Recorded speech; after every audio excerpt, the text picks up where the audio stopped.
Tunamshukuru Mwenyezi Mungu kwa zawadi ya Mwadhama Polycarp Kardinali Pengo kwa kanisa la Tanzania na kanisa la ulimwengu.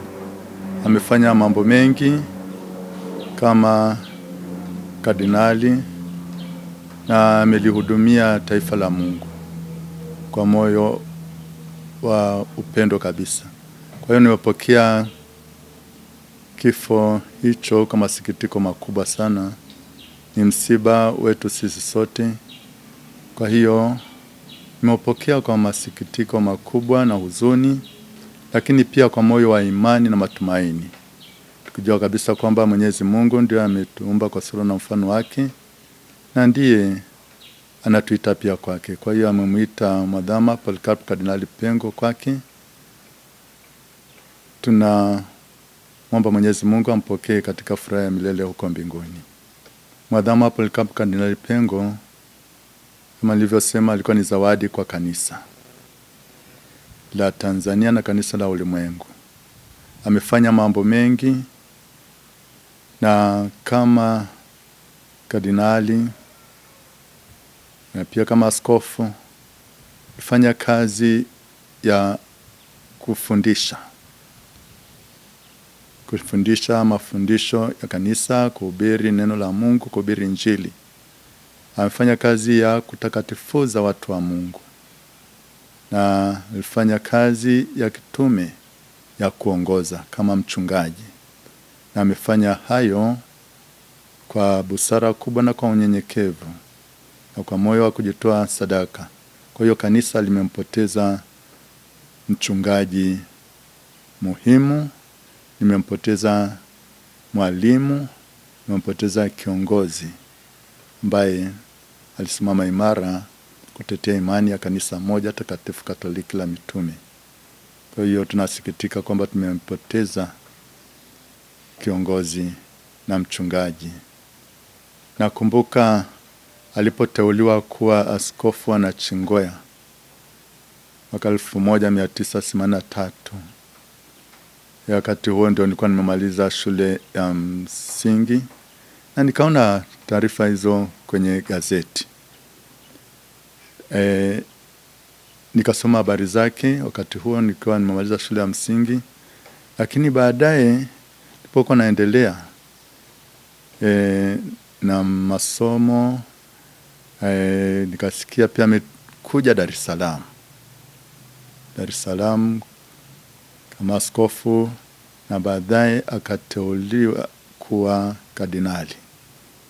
Kwa kweli nakumbuka hayo matukio ambayo ni muhimu. Alafu nilikaja kumfahamu kwa karibu kwenye mwaka 1998 alipokuja huko Arusha, jimbo kuu Katoliki la Arusha. Wakati huo tulikuwa na sinodi, tulikuwa tunaanza sinodi yetu ya kwanza ya jimbo kuu Katoliki la Arusha, ambayo ilianza mwaka 1998 na kukamilika mwaka 2000. Wakati huo baba kardinali alikuja huko Arusha, na tulikuwa naye kwenye mikutano na semina mbalimbali na mijadala mbalimbali iliyokuwa inahusu sinodi. Kwa hiyo namkumbuka kwa karibu sana, hasa kuanzia mwaka huo 1998 na mwaka 2000.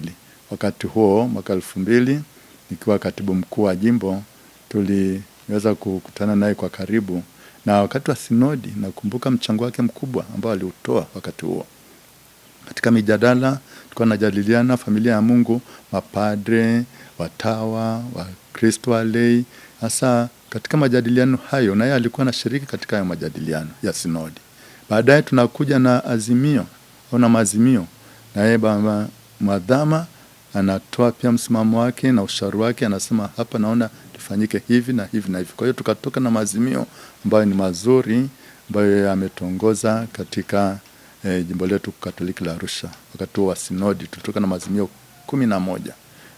Nikiwa katibu mkuu kuanzia mwaka 2000, mimi ndio nilikuwa natumwa na baba askofu mkuu wakati huo, akiwa askofu mkuu Josephat Lebulu, kwa naenda kumpokea baba kardinali uwanjani, na tunakuwa naye kwenye gari, tunazunguka pia naye sehemu mbalimbali, kwenye parokia mbalimbali, kwenye taasisi mbalimbali. Na kumbuka kabisa upendo wake, unyenyekevu wake na ushauri wake. Na pia ni mtu ambaye wakati wote alikuwa nasema neno la shukrani. Tukishazunguka naye na kwenda sehemu mbalimbali, anatoa ushauri wake, alafu baadaye anasema asante na shukuru. Kwa hiyo namkumbuka kwa upendo huo, shirikiano huo, umoja huo na shukrani zake. Na namkumbuka pia vizuri kwa msimamo wake katika imani. Alikuwa na simamo imara katika imani ya kanisa moja takatifu Katoliki la Kitume. Hakuyumba. Alafu alikuwa ni mtu mkweli. Hazunguki, anasema ukweli. Alafu alikuwa ni mtu ambaye alikuwa anapenda haki na kutetea haki wakati wote. Kwa hiyo ni mtu mwema, mwenye imani thabiti, tena mnyenyekevu, mkweli na mtu mpenda haki.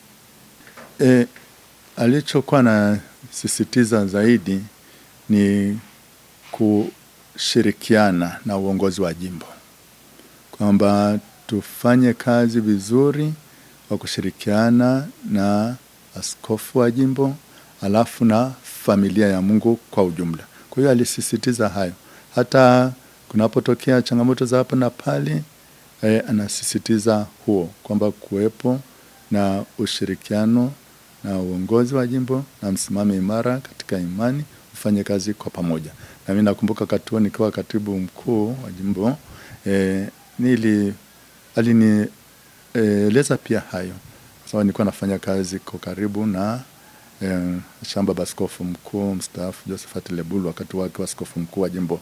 Kwa hiyo nakumbuka hayo nikiwa kama katibu mkuu. Na baada pia ya kuteuliwa kuwa askofu msaidizi wa jimbo kuu Katoliki la Arusha, aliendelea kusisitiza hayo, kwamba nifanye kazi vizuri kwa upendo, kwa ushirikiano, kwa umoja na kwa utulivu na kwa unyenyekevu. Kwa hiyo namshukuru pia kwa hayo. Alinisisitizia hayo yote. Kwa hiyo ningeshauri kwamba kama familia ya Mungu, sisi tuendeleze pia hayo ambayo aliyafanya, ya kufanya yale ambayo Mwenyezi Mungu anataka tuyafanye. Kila mtu ana karama yake, ana vipaji vyake. Hakuna binadamu asiyekuwa na vipaji wala karama. Madama Polikapo Nilipengo alikuwa na karama nyingi na alizitumia vizuri karama hizo. Na sisi kama wana familia ya Mungu, kila mtu kwa nafasi yake na kulingana na karama yake ambayo Mwenyezi Mungu amemjalia, tunapaswa tufanye yale ambayo Kristo mwenyewe anataka tuyafanye, kama Mwadhama Polikapo Nilipengo alivyofanya hivyo.